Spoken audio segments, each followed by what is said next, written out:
Welcome to Maker's Journey Workshop. I'm Benjamin Davies, owner-operator at D.I.Y. We're a full-time ironwork business here in Shelby, North Carolina. I turned my part-time side hustle into an entrepreneurship and into a business over the past decade. I still don't have everything figured out, but I've learned a lot along the way, and this channel here is about sharing it with y'all. So today, we're making some spatulas. These guys are cool. We just made these yesterday. I can't believe how light these are and how durable and strong they feel. This is a sauteing spatula. I think at least that's what it's called. Really love the way that this handle turned out. Put a lot of texture in that. And then we've got this guy right here. So let's get started. Question! Hey, Mr. YouTube fella, starting stock size. Starting out with a 1/2 inch round bar, about 3 feet long. And if you've paid attention to any of our videos so far, we always start out with longer pieces, and that way you can forge several pieces off of one piece without needing tongs. If you don't have tongs yet, if you don't have a big tool arsenal, okay, it's a great way to start. For the heads, we use 16 gauge, just mild sheet steel. Works out pretty well for us, nice and stiff.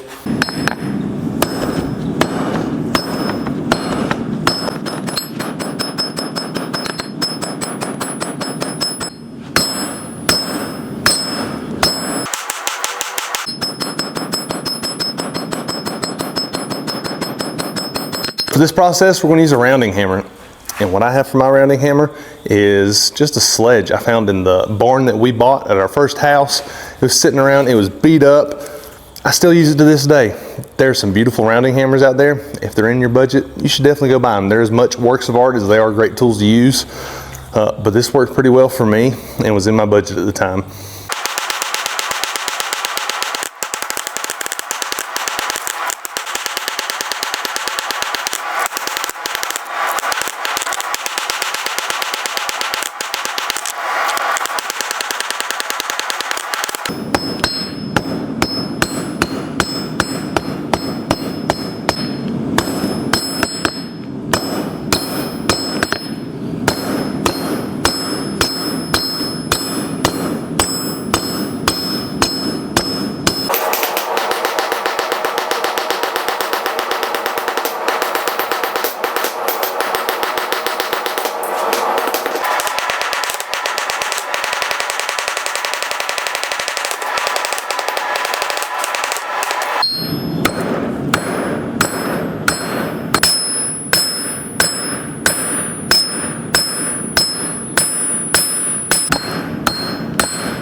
So forging these little circles at the anvil, this one actually turned out pretty clean. It didn't need much work, but my other one, it got a little bit long and it was hard to rein back in. Clean these up at the grinder. If you want to forge these beautiful, then take an afternoon, take a day, take a weekend, take a week, however long it takes, and then practice and forge these 100 times, 1,000 times, whatever. But if you're making 10 of these and 8 of them turn out pretty good, 7 of them turn out pretty good, but 3 are bad, don't scrap them. Go to the grinder, clean them up. If you want to hide your grinder marks, put it back in the fire, wire brush it, put it back in the fire again, and you can never tell, okay? Little tip and trick.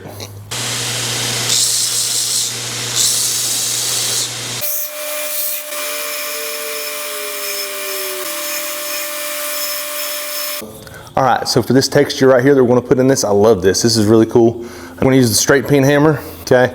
These are pretty handy. We're going to put this piece in between the hammer and the edge of the anvil, and I'm just trying to bring those pieces together, and it gives you a nice way to get that chatter in there. I like it. Gosh, I had no idea. I've never done texture like this before. I'm definitely going to apply it to some of our work in the shop. Just feels good, looks good, organic. So try it.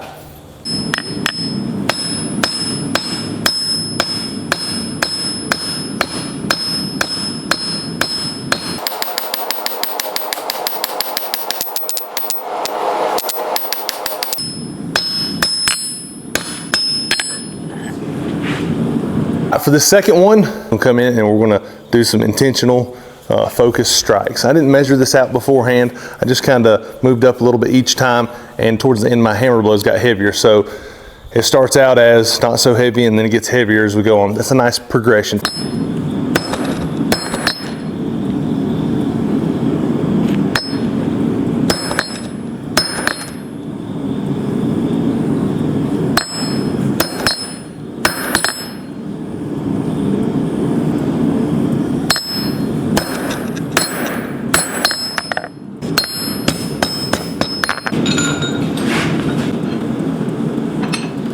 All right, so for this next part, we're gonna cut off on our hardy tool. I know what you're saying. Ben, we don't have a hardy hole in our little chunk of steel. Boo-hoo. Okay, hold on, I wrote it down so I'd get it right. Hold on, I just wanna, let me see. You can continue to choose to see obstacles or learn how to create opportunities. I know it's a little rah-rah, but seriously, when you don't have a lot, you either get creative or don't do. So if those are my options, I'm always going to try to force my mind to be creative.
All right, so I don't know if you noticed, but I didn't even use a measure for these.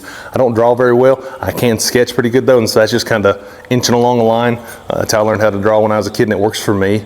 But I've made enough of these to where I can almost tell with my eye, and you should be able to, it'll come to you as you develop as a craftsman.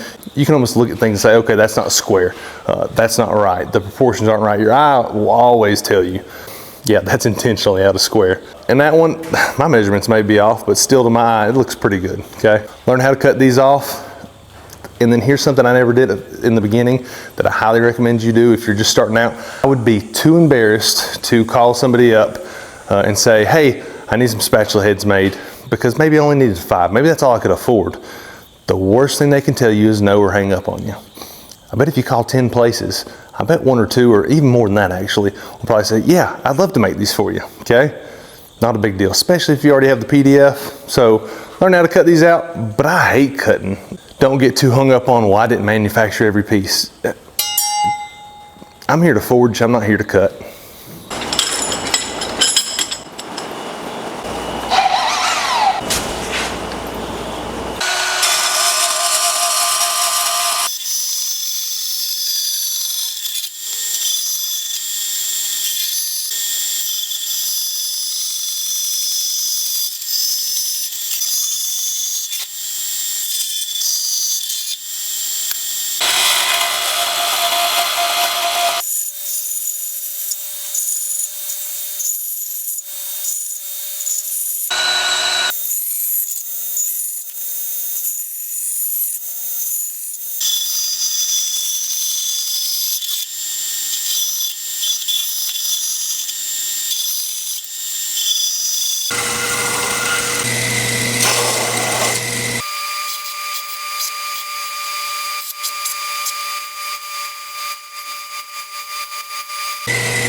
All right, so cleaning these guys up at the belt grinder, you know, after you've cut them, you want to get rid of your rough edges. A little tip and trick for getting in this spot right here is you want to run your belt off the platen just a little bit, maybe a 1/4 inch, and that way you can slowly work in those areas without eating into the corner. And that's my way of working in those areas without messing it up.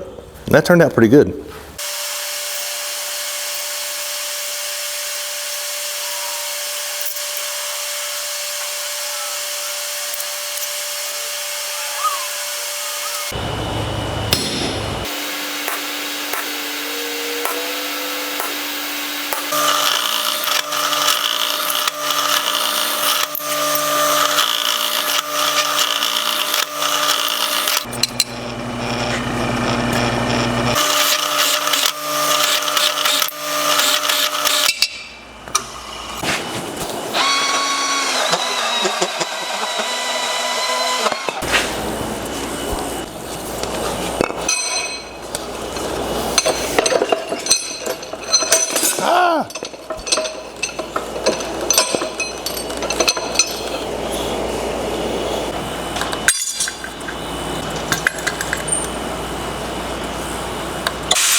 For the polishing methods, there's 3 different methods you'll see right here. We wire wheel. If you don't have any pits or anything, your metal's perfectly clean, wire wheel works pretty good. If you do have a couple pits, I suggest with a flap disc, go over it pretty quick, and then go over it with a wire wheel, and then you can go over with a burnisher. We have time. Ooh, and hand sanding at the end, that's a nice way too, just add a little touch. All kinds of different finishes. I encourage you to get out, play around, see what works best for you.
Whoa, whoa, whoa. You're not supposed to bend sheet metal in a vise like that. What are you thinking, my guy?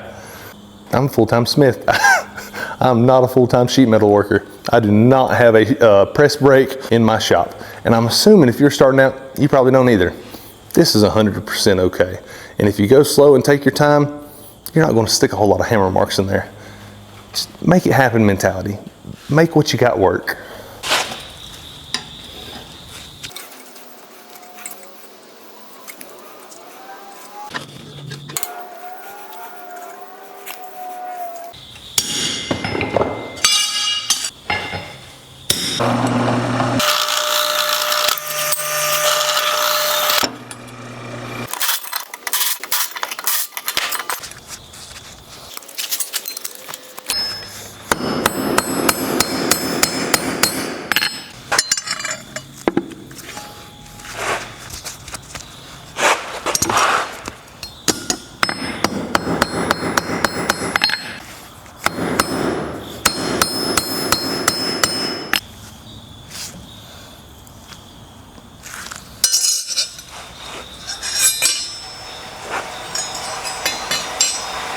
right, so for rivets, we ended up doing 2 rivets on these. I think 3 would look better. I think 1's not enough, 2's plenty, 3's overkill. But we used a 3/16 pre-order rivet from Kane's Blacksmith Depot. In the description below, there's the link for you if you need it. And I thought 3 would just be way too crowded. So this actually turned out nice. Another trick about riveting real quick is I always do my center rivet. So I always have so if I had 3, the other one would be here and the other one would be there. I do my center rivet first and I connect that. And even if I've drawn it out and it looks perfect on the eye, I'm saying I've marked my dots out on my spatula head, 9 times out of 10, I don't know what it is, maybe my bit's off or something, I still have to go through and kind of move it to the left or move it to the right and straighten it up. And by not drilling that second hole and just drilling one hole first and tightening it up, it allows me a little bit of play to make sure everything's straightened before I come in and start drilling further rivets. So I hope that makes sense. I hope that's helpful. That's a trick and a tip I still use to this day, so definitely helpful as a beginner.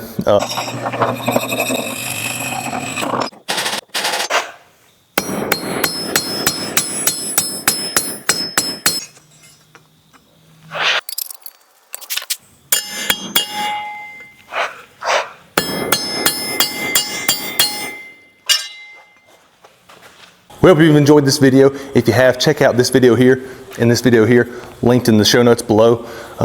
And we've actually got a couple other joinery projects. They're kind of fun. This is a fun introductory way to approaching joinery because you're setting rivets cold. We're not doing any mortise and tenon pass-throughs yet. It's just a nice way to make some connections. And it just looks so artisan, I think is a good word for it. Elegant, elevated. Better than, you know, something that's been spot welded in the shop. This does stand out separate from other things. Anyways, I don't have any bloopers today. As always, smash that subscribe button. See y'all.